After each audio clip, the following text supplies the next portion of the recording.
The gleaming offices of Harrison and Maxwell Law stood 40 stories above Manhattan, where even the junior associates' offices were bigger than my apartment. But I wasn't in one of those offices. Instead, I sat at my paralegal desk, surrounded by towers of case files and the constant hum of fluorescent lights. "Still here, little sis?" The familiar mocking voice made me grip my pen tighter.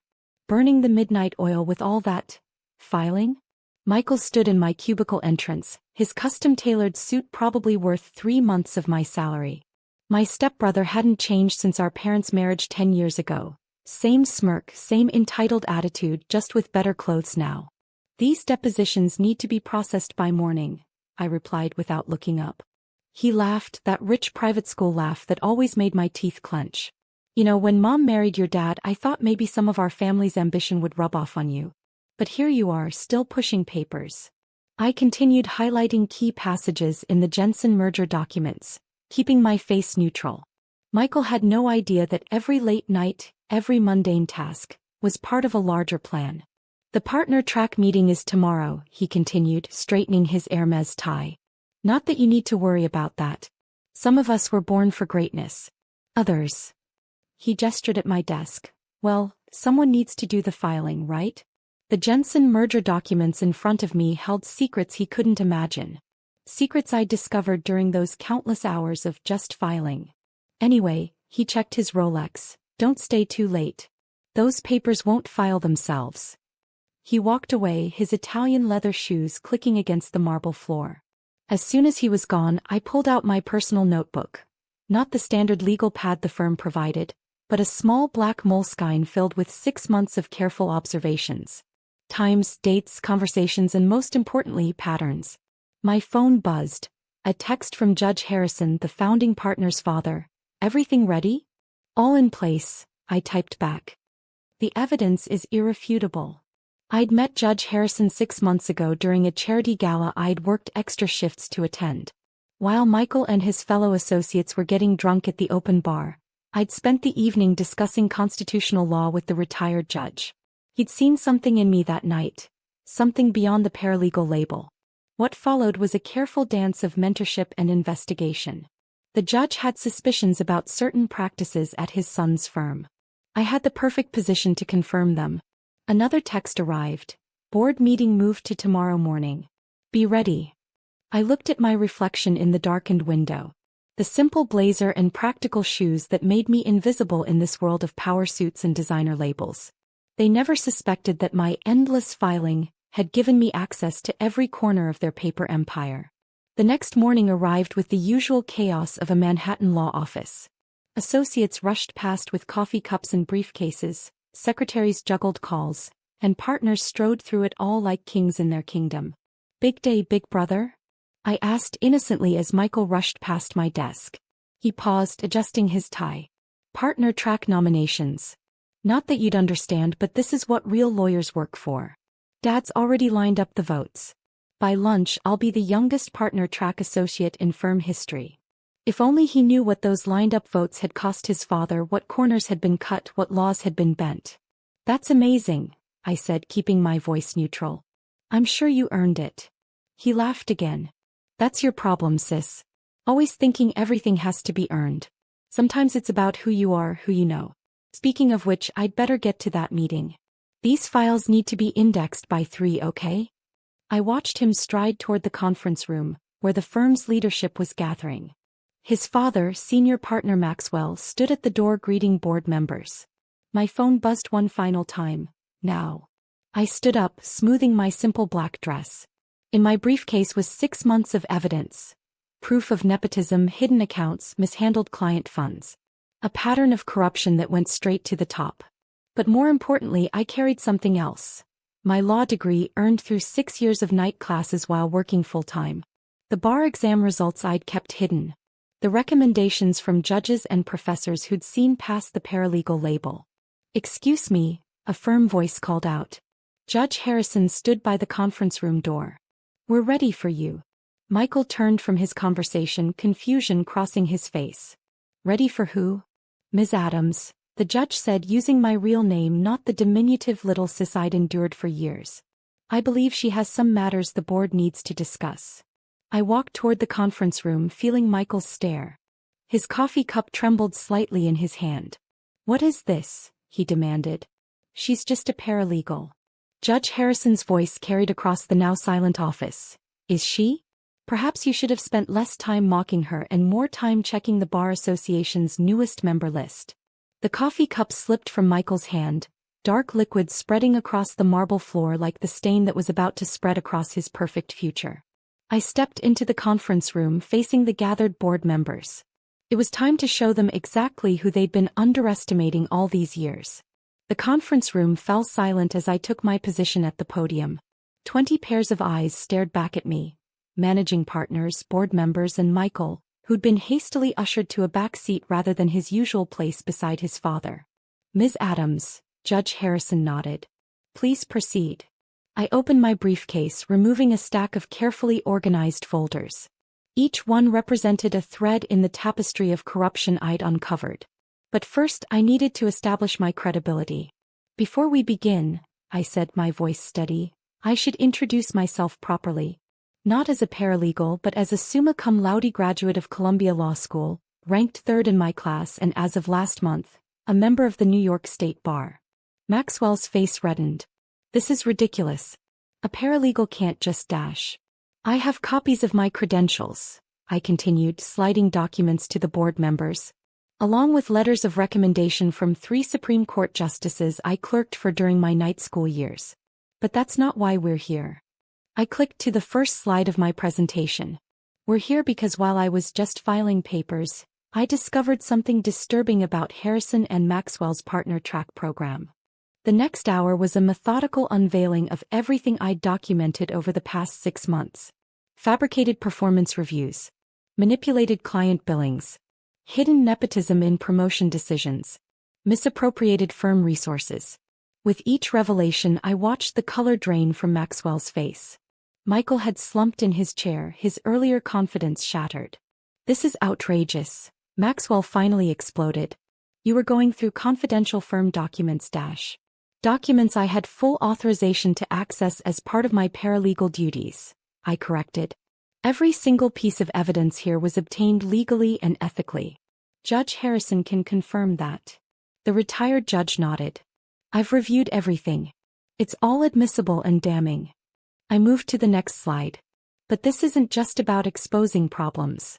I've prepared a comprehensive reform proposal for the firm's leadership structure and promotion practices." The proposal I'd spent months crafting appeared on screen. Merit-based promotion criteria, blind review processes, external oversight committees, enhanced ethical compliance measures. "The firm's reputation is at stake," I continued. "But there's a path forward. One that preserves Harrison and Maxwell's legacy while ensuring its future integrity." A senior partner leaned forward. "And what exactly are you proposing for yourself in this new structure?" I met his gaze steadily. "I'm not asking for anything. My role will be determined by the same merit-based criteria I'm proposing for everyone else. No special treatment, no shortcuts." "Unlike some people," someone muttered with a pointed look at Michael. Maxwell stood up, his face purple. "This is a coup. She's trying to destroy everything we've built." "No, James," Judge Harrison interrupted. "She's trying to save it. The question is, are we wise enough to let her?" I clicked to my final slide. "The American Bar Association is already investigating 3 other top firms for similar practices. We can either lead the change or be forced into it. The choice is yours." The room erupted in heated discussions. I stood quietly watching years of entrenched power dynamics begin to crack. A senior partner raised his hand for silence. "Ms. Adams, could you walk us through the implementation timeline for these reforms?" "Of course," I said, pulling out another folder. "I've prepared a detailed transition plan." For the next 2 hours I answered questions, explained processes, and demonstrated exactly why I'd spent those years studying law while everyone thought I was just pushing papers. Finally, Judge Harrison called for a vote. "All in favor of adopting Ms. Adams' reform proposal?" Hands rose across the room. Even Maxwell, seeing the inevitability of change, raised his reluctantly. "And regarding Ms. Adams' position within the firm?" The managing partner cleared his throat.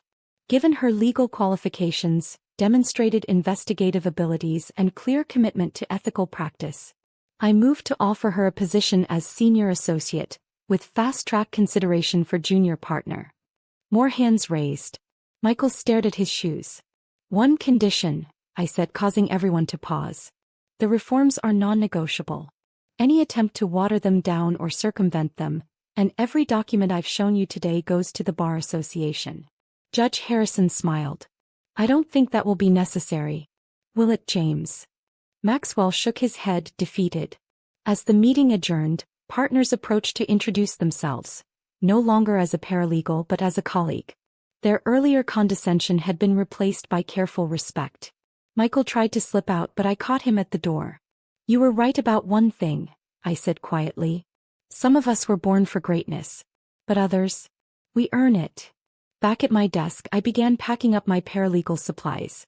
A message appeared on my phone, an all-firm email announcing the new ethics reforms and my appointment as senior associate. Judge Harrison appeared beside me. "You know they'll make your life difficult at first. Old power structures don't change easily." I smiled, picking up a family photo from my desk, me at my law school graduation, taken in secret last year. "They've been underestimating me for 10 years. I'm used to it." "And your stepbrother?"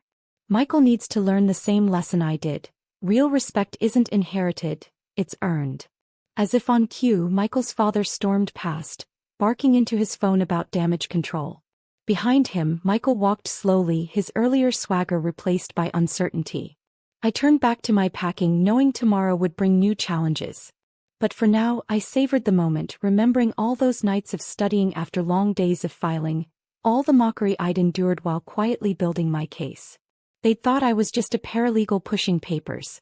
They never bothered to ask why someone would choose that position in a top law firm while attending Columbia Law at night. They never wondered what I might be learning as I filed those confidential documents. Now they knew. The next morning, I arrived at Harrison and Maxwell to find my name being etched onto a corner office door. My new title gleamed in gold letters: Alexandra Adams, Senior Associate. "Your Bar Association profile has been trending since last night," my former cubicle neighbor Sarah said as she helped me move my things. Youngest senior associate appointment in the firm's history. The office buzzed with whispers and stares. Associates who'd never given me a second glance now hovered near my door, trying to curry favor. Partners who'd barely remembered my name suddenly recalled mentoring moments that never happened. "Ms. Adams." A timid voice interrupted. It was Jessica, the new paralegal assigned to replace me. "Mr. Maxwell. Michael, he's been asking when you'll take your first case assignment." I smiled, remembering all the times Michael had dumped last-minute work on my desk. "Tell him I'll be handling the Preston merger." Jessica's eyes widened. "But that's his case. He's been leading it for months. And now he'll be second chair. He can bring the files to my office in an hour." As Jessica scurried away, Judge Harrison appeared in my doorway. "Making waves already, I see." "The Preston merger has serious ethical issues," I replied, unpacking my law books, no longer hidden in my apartment but proudly displayed. "Issues that Michael has been conveniently overlooking. Your stepmother is apparently furious. She's been calling the other board members all morning." I placed my law degree on the wall, finally public after years of secrecy. "She always thought her son was entitled to everything. That's part of the problem we're fixing." The next hour brought a parade of introductions. Associates who wanted to collaborate, partners offering mentorship, and clerks suddenly remembering my coffee preference. Each interaction was a small reminder of how quickly power dynamics could shift. At exactly 10 a.m., Michael appeared, carrying the Preston merger files. Gone was the designer swagger, replaced by barely concealed resentment. "You can't just take over this case," he started. "I've been working overlooking regulatory violations, ignoring disclosure requirements, and pushing through approvals without proper due diligence," I finished. "Sit down, Michael. It's time for your first real law lesson." For the next 2 hours, I walked him through every mistake, every shortcut, every ethical breach I'd spotted while just filing his paperwork over the past months. "How did you?" he stammered. "When did you learn law?" "While you were networking at cocktail parties, I was studying. While you were playing golf with clients, I was clerking for judges." While you were bragging about your future partnership, I was actually earning one. His face flushed. Dad won't let you dash. Your father doesn't have the power he used to, I cut in. And neither do you. From now on you'll earn your place here just like everyone else. The afternoon brought my first partner meeting. I sat at the conference table, no longer serving coffee but presenting case strategies. Maxwell Sr. watched with barely concealed fury as his colleagues approved my recommendations over his objections. By evening, news of the firm's ethical reforms had reached our competitors. My phone buzzed constantly with messages from other firms' associates, journalists seeking comments, and law school classmates who'd finally learned why I'd kept such a low profile. Your father's here, Sarah announced. I looked up to see Dad standing in my office doorway, tears in his eyes. You did it, kid, he said softly. All those years of studying in secret, all those nights I worried about you working so hard. You knew exactly what you were doing. I hugged him, remembering all the times he'd defended me at family dinners when my stepmother and Michael mocked my lack of ambition. Ms. Adams. Jessica appeared again. The managing partners would like to see you. They're reviewing the Burton case and there are some irregularities. I grabbed my briefcase. More corruption to clean up, more changes to implement. Tell them I'll be right there. Alexandra, Dad called as I left. Your mother would have been so proud. The next few weeks transformed Harrison and Maxwell. My ethics reforms exposed decades of questionable practices.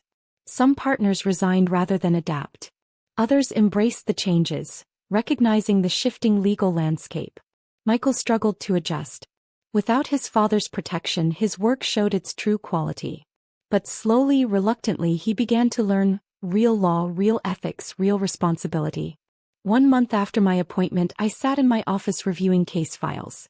A knock at the door revealed my stepmother. I suppose you're enjoying this, she said bitterly. Humiliating my son, destroying my husband's legacy.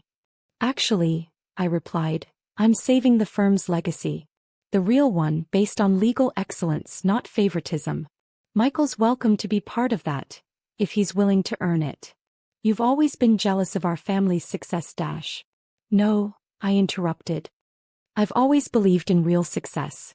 The kind that comes from work, not privilege. Maybe it's time you learned the difference. As she stormed out, I noticed Michael lingering in the hallway. He'd heard everything. Later that evening, as I prepared to leave, a document appeared on my desk. Michael's first properly researched legal brief.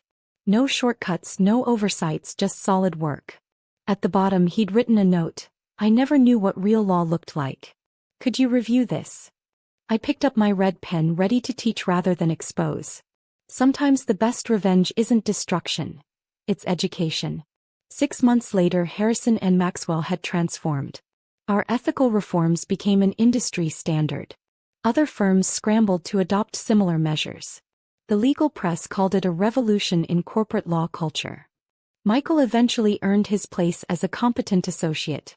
Not through his father's influence but through genuine effort.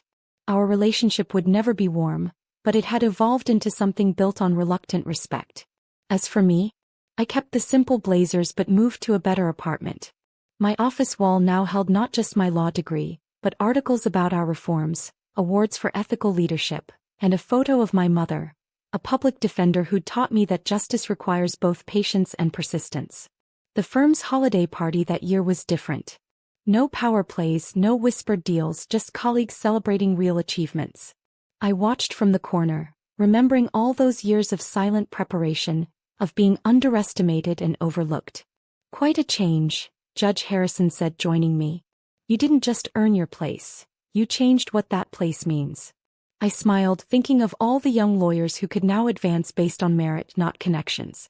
Sometimes the best victories aren't just personal. As I looked around the room, at Michael actually doing his own research, at partners mentoring based on talent rather than privilege, at young associates knowing they had a fair chance, I realized that success wasn't just about proving them wrong. It was about making things right.